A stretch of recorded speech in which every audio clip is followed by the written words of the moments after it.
¿Cómo están? Buenas tardes. Bien, hoy estamos muy contentos de que hayas venido. Si vienes por primera vez, bienvenido, esa es tu casa. Y antes de empezar con la enseñanza, que es un gran tema hoy, nada más quiero rápidamente hablar algo sobre el bautismo, que ha habido varias preguntas del bautismo, por qué bautizarte y todo esto. Bueno, es bíblico, hay muchas partes de la Biblia, pero una de ellas está en Mateo 28, palabras del Señor Jesús que dice: por tanto, id y haced discípulos a todas las naciones, bautizándolos en el nombre del Padre, y del Hijo y del Espíritu Santo, enseñándoles que guarden todas las cosas que os he mandado, y he aquí yo estoy con vosotros todos los días hasta el fin del mundo. Aquí en esta iglesia somos adictos a la Biblia. ¿Cuántos dicen amén? Todo lo que hacemos, lo hacemos porque la Biblia lo dice.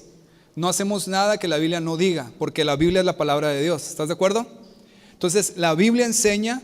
Y aquí hay dos cosas importantes que hacemos en la iglesia. Bautizamos a las personas, a los discípulos, y dice enseñándoles que guarden todas las cosas que los he mandado. Les enseñamos todas las cosas que Dios ha mandado. Por eso vamos en la Biblia verso a verso por toda la Biblia. ¿Estamos de acuerdo? Entonces, ¿por qué no bautizamos bebés? Porque no es bíblico. Se bautiza una persona que es un discípulo de Jesús, que ya se arrepintió de sus pecados y que le entregó su vida a Jesús. Eso no lo puede hacer un bebé. Y el bautizarte es el segundo paso después de haber entregado tu vida a Jesús, de haber creído en Jesús. Rápidamente unas cosas de por qué el bautismo. Primero, el bautismo marca el inicio oficial de tu caminar con Jesucristo. Cualquier persona que haya decidido entregar su vida a Jesús, lo que sigue es bautizarse. Y muchos dicen: no, es que yo me bautizo ya que tenga más tiempo, ya que esté más maduro, ya que deje mis vicios atrás. No, el bautismo es el inicio de la carrera. Cuando empiezas a salir de la carrera, ese es el bautismo. Y es una representación pública del cambio que ha sucedido en tu interior. Es decir, moriste a tu vida anterior y resucitaste una vida nueva. Eso es el bautismo. Es proclamar al mundo que amas a Jesús y que ahora sigues a Jesús. ¿Cuántos aman a Jesús y lo siguen? Alcen su mano. Ok. Y es una confirmación de tu decisión de seguir a Jesús, porque la fe genuina te lleva a obedecer. Entonces el bautismo es el primer paso de obediencia. Entonces todos están invitados, lo hacemos porque Dios lo mandó, y el próximo domingo lo vamos a hacer. Si nunca has visto unos bautismos, no faltes el próximo domingo, es una bendición. Aquí ponemos una alberca y aquí mismo todos oramos por las personas y aquí mismo se bautizan y es un día de fiesta. ¿Estamos de acuerdo? Entonces si no te has bautizado, al final deja tu nombre y tu teléfono y tu talla de camiseta para incluirte en los bautizos, ¿ok? Otro aviso es que tenemos, como les había dicho, el 31 de marzo, el último domingo de este mes, una fiesta en Calvary Este. Y vamos a apoyar esta iglesia, los del sur y los del norte, con una colecta, ¿se acuerdan? Una colecta de despensas y dulces para darle a los niños y a las familias de este lugar de la ciudad. Estoy diciendo hacia allá, pero es hacia allá, ¿verdad? Perdón. El lado este. Entonces, ya habíamos dicho el domingo pasado esto. ¿Alguien se acuerda de eso? ¿Que lo dijimos? Ok, pasen por favor con sus dulces y sus despensas aquí. ¿Qué pasó? ¿Nadie los trajo? Bueno, tienes oportunidad todavía un par de domingos más, ¿ok? Si quieres participar de esta bendición y bendecir a familias, que Dios use tu vida para bendecir, trae despensas y dulces, bolsas de dulces aquí a la iglesia, el domingo o el miércoles. ¿De acuerdo? Bien. Vamos a continuar con nuestra serie, verso a verso, en el Evangelio de Marcos. Quiero contarte que esto que ves en la pantalla es el templo de los judíos en los tiempos de Jesús, ¿de acuerdo? En los tiempos bíblicos de Jesús. Quiero decirte que este templo era una de las maravillas del mundo antiguo. Y sabes que a lo mejor lo que no sabes es que el mismo Herodes, el del gobierno romano, Herodes invirtió muchísimo dinero en remodelar y embellecer este templo. Era un templo majestuoso, lleno de oro, de piedras preciosas, y Herodes, por congraciarse con los judíos, hacerles un favor y ganárselos, invirtió en este templo y lo dejó bellísimo. Este templo se terminó de construir en el año 63 después de Cristo, y los judíos estaban súper contentos, orgullosos de su templo bellísimo, impecable, majestuoso, brillante, sorprendente. En el 63, en el año 70, los mismos romanos, con un general que se llamaba Tito, vinieron, arrasaron Jerusalén y destruyeron el templo. Todo lo destruyeron y no quedó nada más que lo que ahora puedes ir a Israel, y quedó una sola cosa del templo. ¿Quién me dice qué quedó? El muro, que le dicen muro de los lamentos, uno de los muros laterales. Solamente quedó eso, y le dicen muro de los lamentos porque los judíos van y ahí se lamentan por la destrucción de ese templo. Entonces 7 años duró ese templo majestuoso solamente, y se invirtieron muchísimo dinero. ¿Estamos de acuerdo? Ahora, en la historia que vamos a ver hoy, Jesús profetiza ese evento en donde los romanos destruyen el templo. Pero Jesús aprovecha, y en esa misma profecía que habla de que el templo iba a ser destruido, ahí mismo habla de cuando el mundo va a ser destruido. Habla del fin del mundo.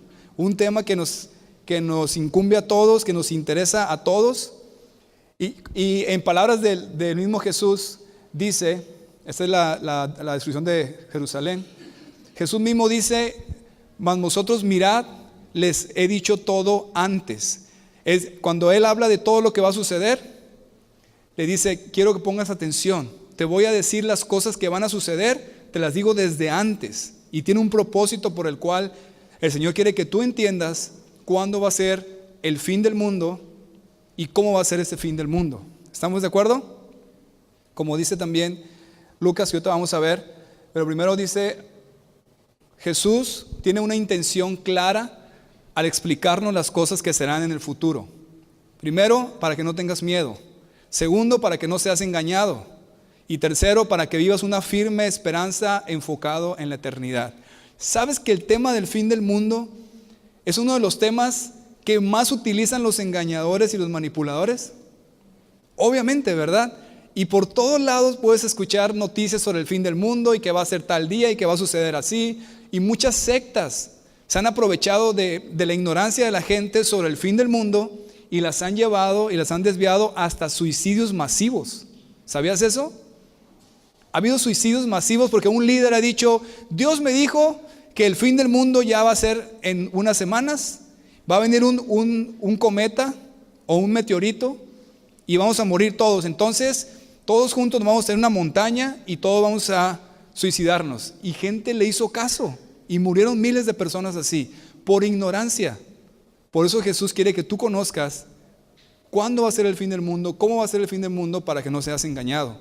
Y tienes una gran bendición el haber venido hoy, porque en nuestro estudio verso a verso siguen esas palabras de Jesús que vamos a estudiar y a escudriñar para que puedas entender eso. Y como Él mismo dijo en Lucas 21:28, cuando estas cosas comiencen a suceder, el fin del mundo, en vez de tener miedo, dice: erguíos y levantad vuestra cabeza, porque vuestra redención está cerca. Esa actitud debe tener un hijo de Dios ante el fin del mundo. Muchas veces nos da miedo, o quizás te ha dado miedo, ¿no? Te dicen Apocalipsis, o te dicen el fin del mundo, y me parece que no quiero saber nada de eso.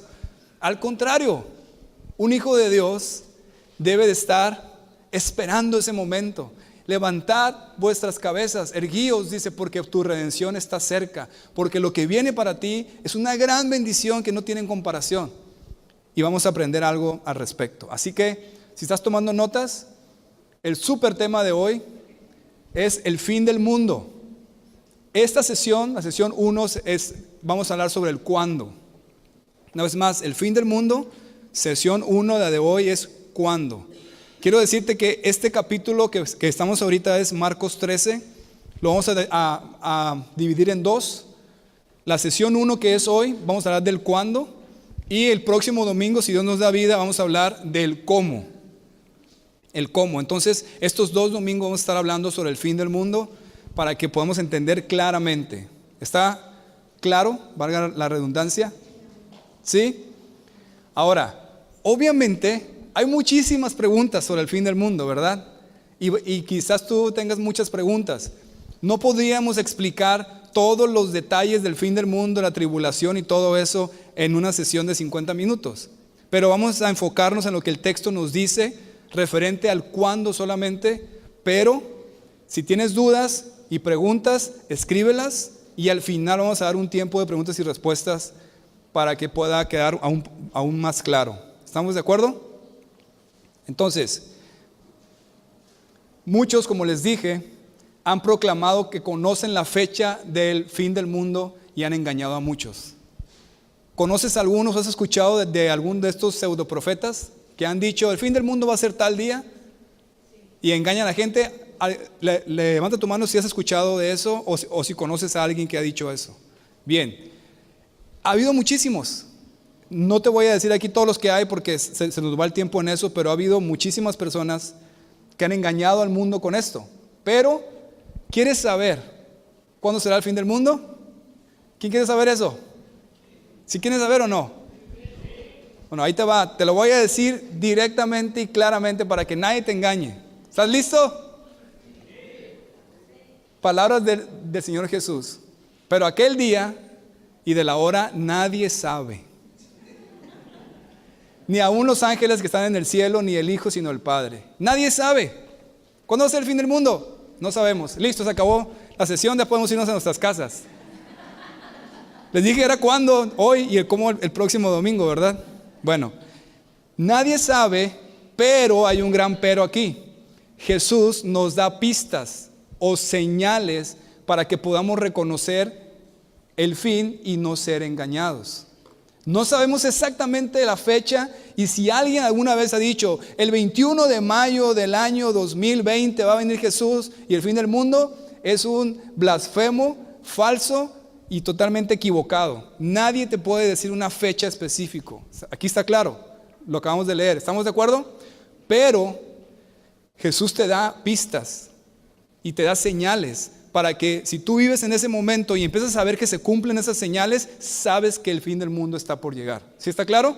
Es lo que vamos a ver en este día, lo que Jesús nos está enseñando para no ser engañados. Apunta estos 2 capítulos en tus notas. Son capítulos que hablan también de lo mismo, para que en tu casa los leas y puedas aprender más. Lucas 21 y Mateo 24. ¿De acuerdo? Bien, ahora sí, por favor, abran sus Biblias. Nuestra frase favorita en la iglesia. Si no traes Biblia, alza tu mano y déjala levantada para que te den una hoja con los versículos que vamos a estar viendo. Si no traes Biblia, alza tu mano y déjala levantada hasta que te den una hoja para que vengan los versículos que vamos a estar viendo. Si traes Biblia, por favor, ábrela en Mateo capítulo 13. Mateo capítulo 13, por favor. Marcos 13, perdón. Discúlpame. Me quedé con lo de Mateo. Marcos capítulo 13, por favor.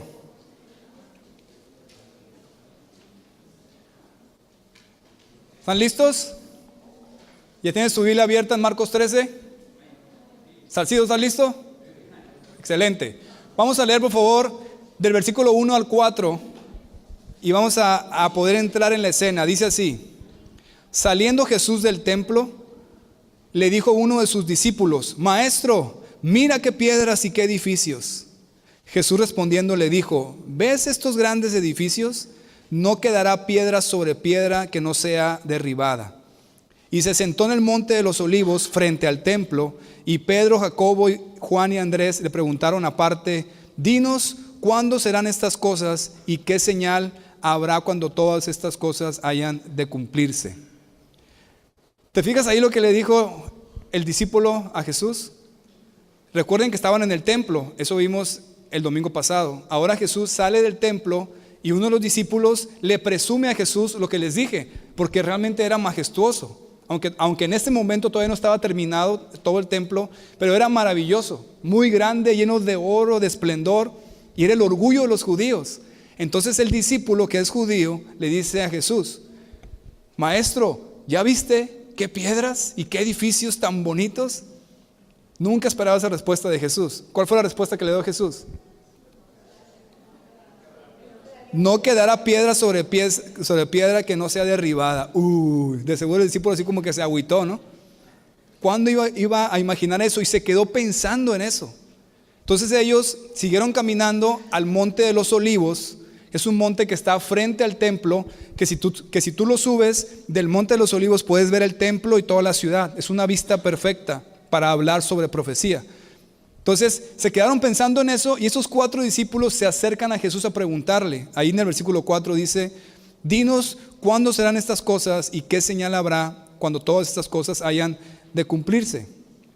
Entonces Jesús profetiza la destrucción del templo por medio de los romanos en el 70 después de Cristo, como unos 40 años después, 40 y tantos años después de este momento en que están hablando.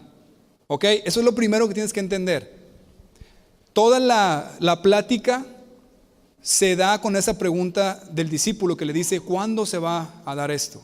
Jesús primero le dijo, aquí se va a ser destruido. Y en el año 70 efectivamente los judíos se rebelaron a los romanos mandaron un ejército comandado por el general Tito y destruyeron la ciudad y destruyeron el templo. Es uno de los capítulos más tristes de la historia judía. Lo puedes estudiar ahí si quieres en tu casa en la historia. Entonces, los discípulos obviamente para ellos era futuro. ¿Estamos de acuerdo? Para ti, para mí es algo pasado, porque fue en el 70, en el año 70. No en el 1970, fue en el año 70. O sea, 70 años habían pasado del inicio de la era que fue cuando Jesús nació. ¿Estamos de acuerdo? Entonces, para ti, para mí es pasado, pero para ellos es futuro. Ellos todavía veían el templo construido. Le dijeron, oye, Señor, dinos cuándo va a ser esto. Y el Señor Jesús responde a esa pregunta y aprovecha para hablarles de la destrucción, no nada más del templo, sino del mundo completo. ¿Estamos de acuerdo? Ahora, para que podamos entender la profecía que vamos hoy a estudiar, tienes que entender un dato muy importante sobre profecía de la Biblia. Muchas veces una profecía se cumple en más de un evento. En este caso, Jesús habla de 2 eventos en la misma profecía que va a dar. La destrucción de Jerusalén y la destrucción del fin del mundo. ¿Está claro eso? Otra vez, Jesús va a hablar y va a decir una profecía. Es decir, cosas que van a suceder. ¿Estamos de acuerdo? Y en esa profecía incluye 2 eventos. Incluye la profecía más cercana, que es la destrucción del templo y de Jerusalén en el año 70. Y también habla de la profecía más futura de la destrucción del mundo, que es la que nos incumbe a ti y a mí hoy en día. ¿Estamos de acuerdo? Muchos teólogos utilizan esta ilustración para explicar lo que les acabo de decir, como una montaña. Si tú ves la montaña de lejos, pudieras decir, pues es una montaña o son 2, pero ya que te acercas, es una serie de montañas. ¿Estamos de acuerdo? Entonces, cuando Jesús habla de la profecía, está hablando de un conjunto de eventos, que en este caso son 2. La destrucción de Jerusalén en el año 70 y la destrucción del fin del mundo. ¿Estamos de acuerdo? ¿Está claro ahí? Porque no podemos seguir si no te queda claro eso. Ok. En lo que sigue entonces vamos a ver las 3 pistas para saber cuándo será el fin del mundo. Apúntalo en tus notas. 3 pistas para saber cuándo va a ser el fin del mundo, de palabras del mismo Señor Jesús. ¿Estás listo? ¿Estás listo? Ok, ya empecé a oler como a quemado, que tu hámster está todo lo que da. Espero que hoy vengas bien despierto, porque lo que el Señor quiere hablarte es súper profundo, pero súper impactante para tu vida y mi vida. Vamos a leer, por favor, el versículo 5 al 8, por favor. Ahí en tus notas, en tu hoja, perdón, o en tu Biblia. Marcos 13, 5 al 8. Jesús va a responder la pregunta del discípulo que le dijo, ¿cuándo? Jesús respondiéndoles, comenzó a decir, mirad que nadie os engañe.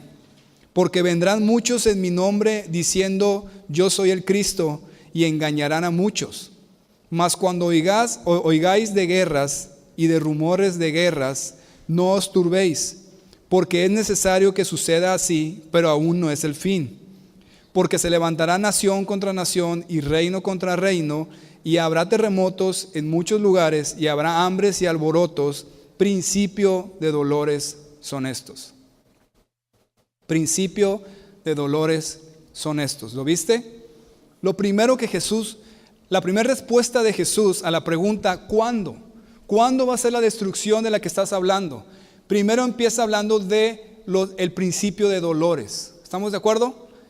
Esa es la primer pista para saber cuándo será el fin del mundo. Principio de dolores. Y yo te voy a explicar lo que es.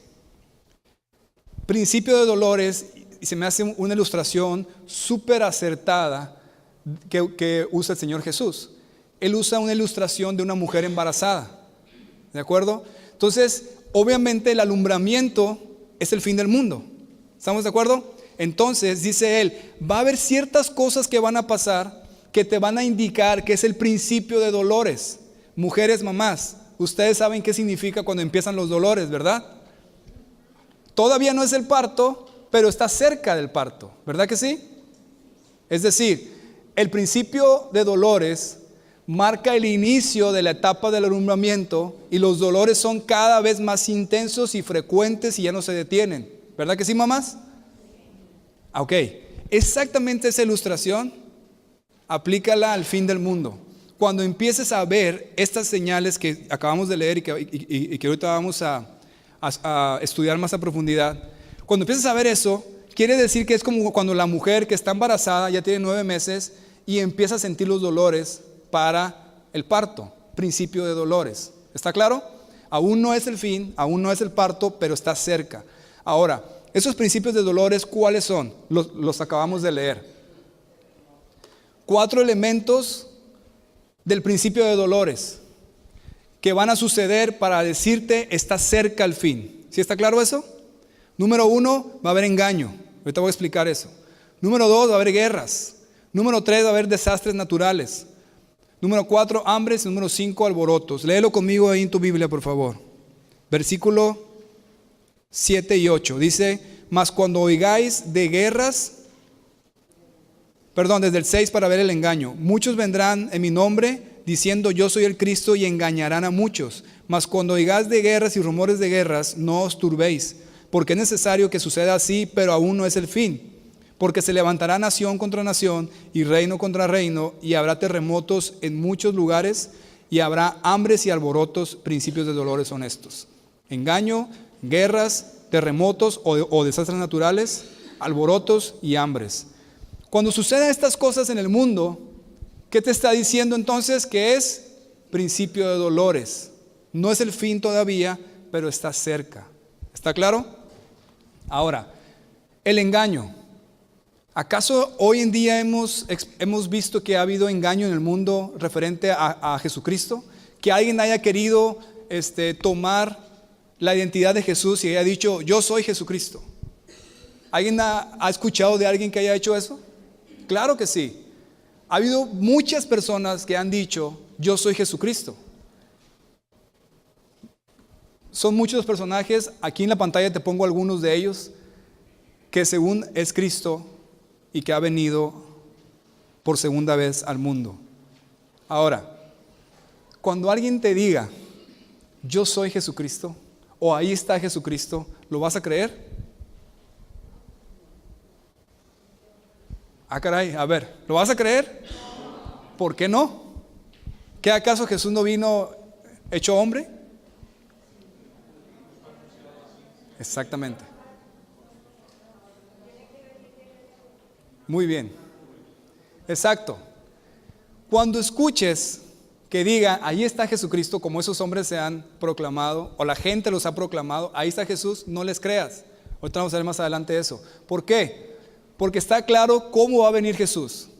Así vino hace 2000 años, de una manera humilde, como siervo, pero ya no va a regresar así.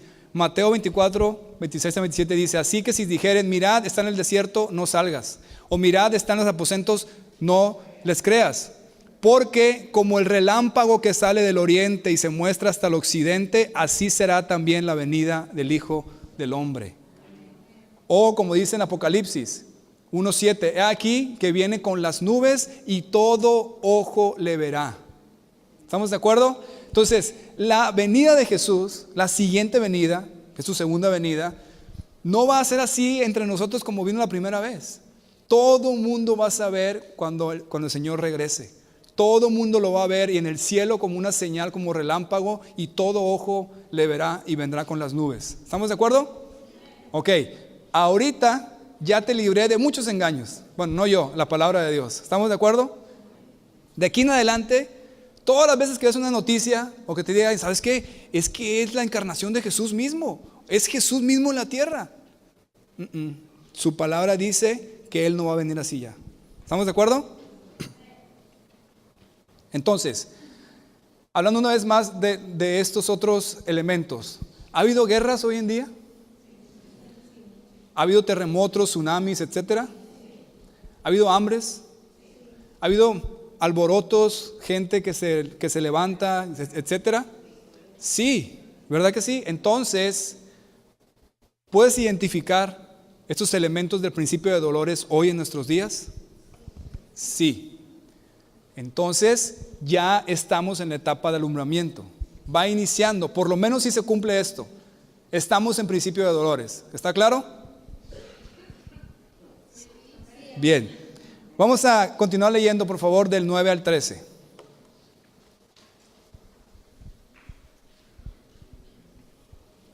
Dice así: pero mirad por ustedes mismos, porque os entregarán a los concilios y en las sinagogas os azotarán, y delante de gobernadores y de reyes os llevarán por causa de mí para testimonio a ellos. Y es necesario que el evangelio sea predicado antes a todas las naciones. Pero cuando os trajeren para entregaros, no os preocupéis por lo que habéis de decir, ni lo penséis, sino lo que os fuere dicho en aquella hora, eso hablad, porque no sois vosotros los que habláis, sino el Espíritu Santo. Y el hermano entregará la muerte al hermano, y el padre al hijo, y se levantarán los hijos contra los padres y los matarán, y seréis aborrecidos de todos por causa de mi nombre, mas el que persevere hasta el fin, éste será salvo. Muy bien. Esta parte que acabamos de leer, el Señor Jesús hizo un cambio de escenario. Yo te lo voy a explicar. ¿Recuerdan que te dije que eran 2 eventos en la misma profecía? ¿Te acuerdas? Ok, ahorita en la parte anterior habló de un evento que es el fin del mundo. En esta parte hace un cambio de escenario, por eso dice en el versículo 9, pero mirad por quién. Por ustedes mismos, judíos. Esto tiene que ver con los judíos, con el proceso que vendría para ellos y al final la destrucción de Jerusalén. De hecho, esta es la respuesta directa a la pregunta de los discípulos sobre la destrucción del templo. ¿Cómo sé eso? Porque si lees Lucas 21:12, justo antes de que habló del principio de dolores, les dice, para hablar de esta parte, pero antes de todas estas cosas, yo puse el principio de dolores, los echarán mano y los perseguirán y los entregarán a las sinagogas y las cárceles y seréis llevados ante reyes y ante gobernadores por causa de mi nombre. Estos versículos del 9 al 13, si quieres poner en tu Biblia una nota, eso se está hablando sobre el evento de los judíos, ¿ok? De lo que los judíos iban a padecer desde ese momento hasta el año 70 cuando son destruidos por los romanos. Si tú has leído el libro de Hechos, sabes que se cumple todo lo que acabamos de leer. Fueron perseguidos, los llevaron a las cárceles y fueron destruidos. ¿Sí está claro eso? Bien, entonces, eso obviamente ya pasó, es historia, pero en ese momento era profecía y se cumplió al pie de la letra. Pero sigamos leyendo.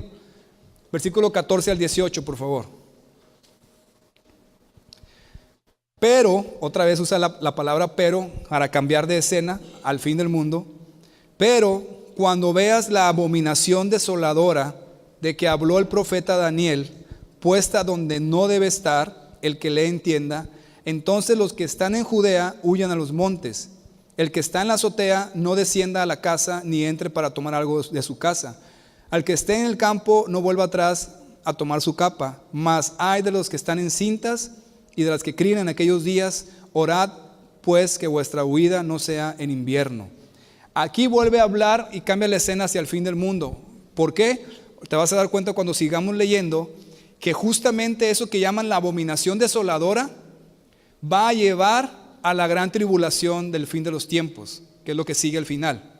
¿De acuerdo? Entonces, aquí está hablando otra señal, otra pista para saber que es el fin de los tiempos, y es, número 2, abominación desoladora. Así escriben en tus notas, yo te voy a explicar lo que es. Segunda pista para saber cuándo será el fin del mundo, número 2, abominación desoladora. Esto tiene que darse, yo te voy a explicar lo que significa la abominación desoladora. ¿De acuerdo? Por ejemplo, Mateo 24 nos explica un poquito más. Dice Mateo 24:15, por tanto, cuando veas ¿en dónde? En el lugar santo la abominación desoladora de que habló el profeta Daniel. El que lee, entienda. Ahorita vamos a ir a Daniel. Pero abominación desoladora. Abominación significa cosa detestable.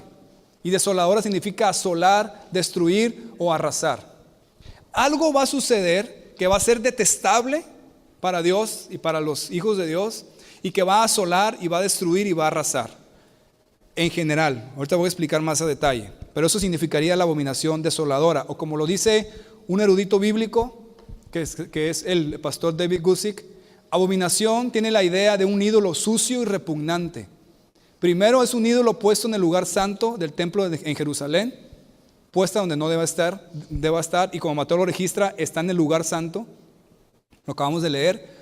Y segundo, es un ídolo sucio y repugnante que trae desolación, el juicio entero y devastador de Dios. Otro comentario de otro erudito bíblico, West, dice: la abominación desoladora es el objeto de náusea religiosa y de aborrecimiento, el cual tiene que ver con la desolación. Yo sé qué más decir, pues me dejaste en lo mismo. Ok. Cuando dice que el profeta Daniel la menciona, apunta esta cita, está en Daniel 11:31. Es en varias partes, pero esa es una de ellas. Es una profecía también que habla de esta abominación. Y se levantará de su parte tropas que profanarán el santuario y la fortaleza y quitarán el continuo sacrificio y pondrán la abominación desoladora en el templo. Ok. Nos está dando pistas sobre qué es la abominación desoladora. Y ya existió una abominación desoladora en el pasado con este hombre que es Antíoco Epifanes. Si sabes de historia, este griego profanó el templo de los judíos. Estaba el templo de los judíos, llegó y conquistó el templo y se metió hasta el lugar santísimo, detuvo los sacrificios a Jehová y ahí sacrificó a su dios, que era Zeus. Sacrificó un cerdo, un animal que era una abominación para los judíos, el cerdo. Te lo vuelvo a repetir. La supresión de los judíos por parte de Antíoco Epifanes llevó su clímax en diciembre del 168 a.C., cuando él regresó de una derrota de Alejandría. Él ordenó a sus generales que se apoderaran de Jerusalén en el día de reposo, y ahí él puso un ídolo de Zeus y profanó el altar al ofrendar un cerdo y rociar los jugos del cerdo en el santuario. El sacrificio se detuvo porque el templo fue profanado. Era una abominación para los judíos. El cerdo era un animal que ellos consideraban inmundo. ¿Estamos de acuerdo? Entonces imagínate que este hombre loco con su ejército vino, profanó el templo, o sea, entró al templo, fue hasta el lugar santísimo y ahí sacrificó un cerdo y todos los líquidos los esparció en el santuario.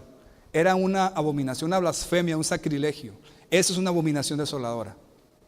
¿Sí está claro? No significa que va a ser exactamente igual. Estoy hablando que fue un ejemplo de la historia. Obviamente Jesús está hablando del futuro y esto ya pasó. Entonces quiere decir que va a haber otra abominación desoladora como la que hubo en el tiempo de Antíoco Epifanes. De hecho, Pablo nos da otra pista. Segunda de Tesalonicenses 2, 3 y 4. Nadie os engañe en ninguna manera, hablando del fin del mundo, de la venida del Señor, porque no vendrá sin que antes venga la apostasía y se manifieste el hombre de pecado, el anticristo, el hijo de perdición, el cual se opone y se levanta contra todo lo que se llama Dios o es objeto de culto. Y mira lo que hace: tanto que se sienta en el templo de Dios como Dios, haciéndose pasar por Dios. Esto es una abominación desoladora en el templo. ¿Sí está claro?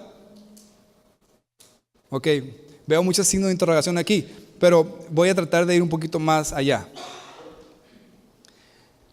En resumen, la abominación desoladora será una cosa detestable, una profanación del templo judío, específicamente en el lugar santo. Eso sí lo sabemos bien claro porque lo dice la Biblia. ¿Ok? Dice que va a estar en el templo, dice Mateo que va a estar en el lugar santo. ¿Ok? ¿Sí está claro eso? Bien, ahora necesitamos entender otra cosa para que nos quede claro más todavía esto. La profecía bíblica de los últimos tiempos nos da pistas o señales de lo que sucederá, pero no nos da detalles específicos. Otra vez, la profecía bíblica de los últimos tiempos te da pistas o señales, pero no te da detalles específicos. Es decir, si tú esperas que yo te diga, va a ser cuando vengan los musulmanes y agarren a un cerdo también y entren al templo judío que ya va a estar reconstruido y ahí en el lugar santo también lo sacrifiquen y arrojen la sangre, estaría yo cometiendo un gran pecado y un gran error, porque no puedo dar por hecho que eso es, porque la Biblia no lo dice específicamente. ¿Sí está claro? Podría ser pero no sabemos. Es como el anticristo. Muchos dicen, dime quién es el anticristo. ¿Va a ser este líder religioso? ¿Va a ser musulmán? ¿Va a ser esto, el otro? La Biblia no dice específicamente el nombre y la nacionalidad y el país del anticristo, pero te dice varios elementos o condiciones que va a cumplir ese líder. ¿Para qué? Para cuando se levante, si tú vives, rápidamente lo vas a identificar porque tú conoces la palabra y sabes que tiene que cumplir con estos requisitos. Dices, este cuate es. ¿Sí está claro eso? Mucha gente cae en el error y le gusta mucho la morbosidad apocalíptica y empiezan a decir, no, es que Siria y es que Afganistán y los musulmanes y los católicos y el Papa, y empieza a decir muchas cosas y así va a ser. Eso está totalmente equivocado y no puede llegar a esa conclusión porque la Biblia no lo dice así. ¿Son ejemplos que pudiera pasar? Sí, pero la Biblia te enseña los elementos que se van a cumplir para que estés atento. Velad, dice al final, es decir, alerta, para que cuando alguien se levante así, tú vas a saber inmediatamente, este es el anticristo. ¿Sí está claro eso? Es lo mismo con este evento de la abominación desoladora. No sabemos específicamente qué va a ser, pero sí sabemos elementos claves. ¿Cuáles son? Alguien dígame un elemento clave que acabamos de ver en la Biblia. ¿Mande? No, de la abominación desoladora.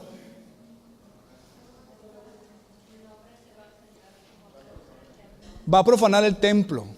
Y el templo de los judíos, porque le está diciendo a los judíos. ¿Estamos de acuerdo? Quiere decir que el templo de los judíos ahorita está destruido. Entonces, para empezar, tiene que haber templo de los judíos, que los judíos tienen el plan de reconstruirlo. ¿Estamos de acuerdo? ¿Qué más?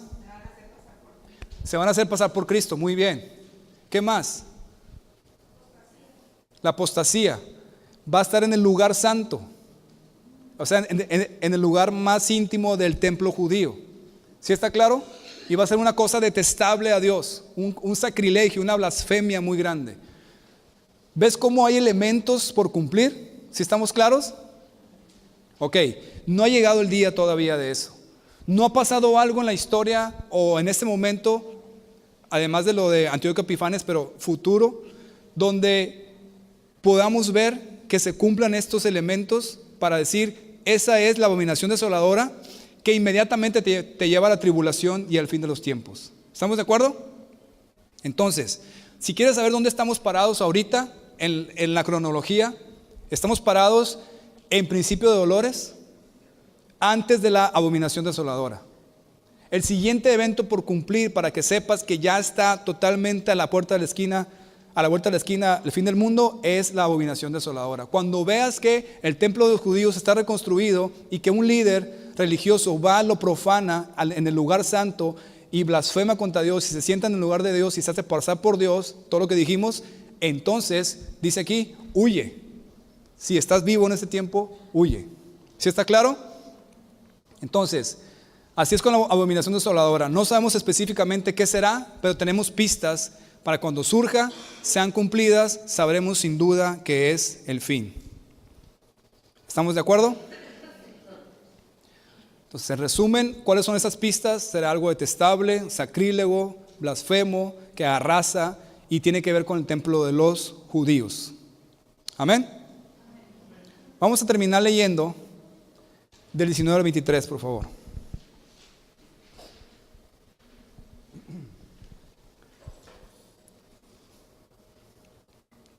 Mira cómo el Señor Jesús va a ligar la abominación desoladora con la tribulación final. Porque aquellos días serán ¿de qué?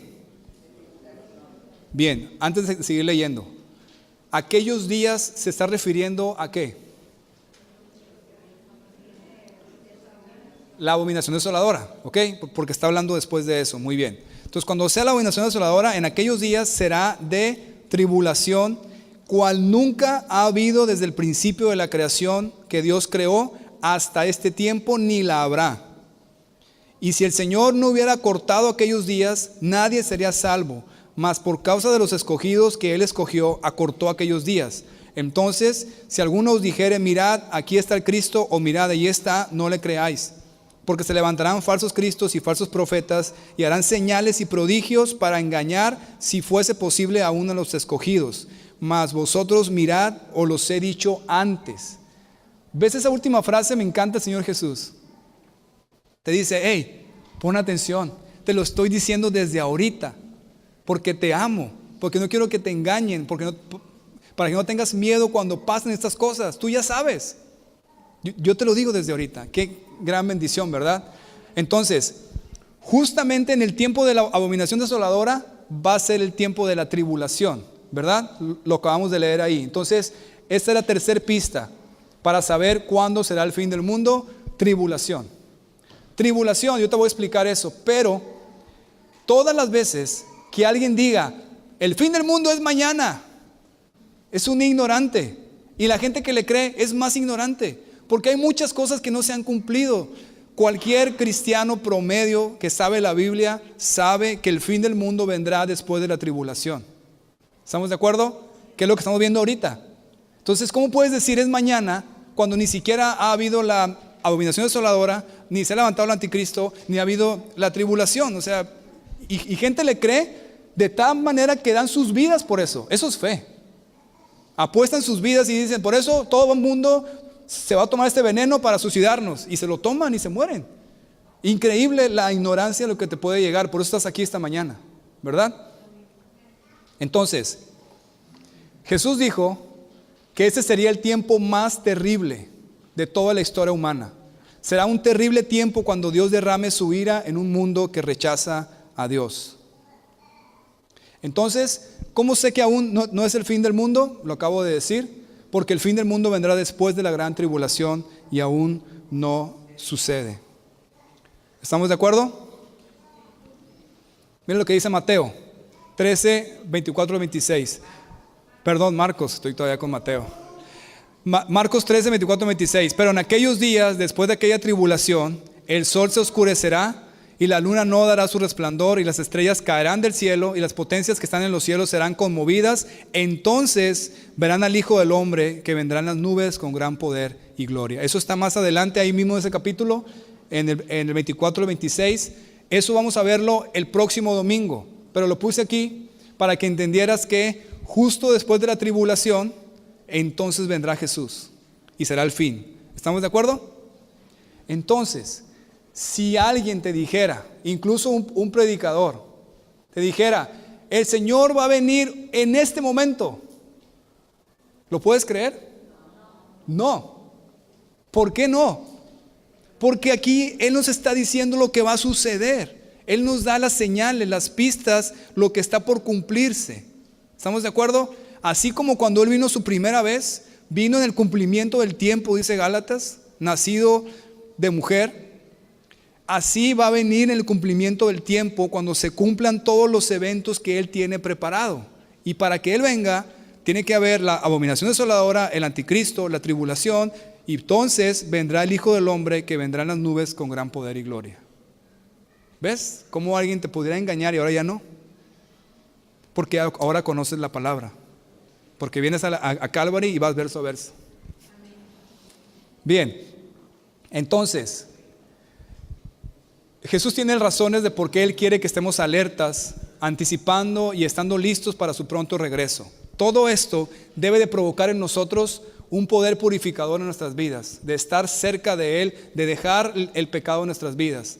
Nos da un sentido de urgencia, nos hace vigilantes, valientes de hablarle a los perdidos, y nos ayuda a mantener un toque ligero en las cosas de este mundo. Este mundo se va a destruir por fuego. ¿Para qué nos enfocamos tanto en este mundo? Y muy importante, todo eso que estoy hablando viene en la tribulación y es un tiempo terrorífico, como ya vimos, y los que no conocen a Jesús, tus familiares y tus amigos, lo van a pasar.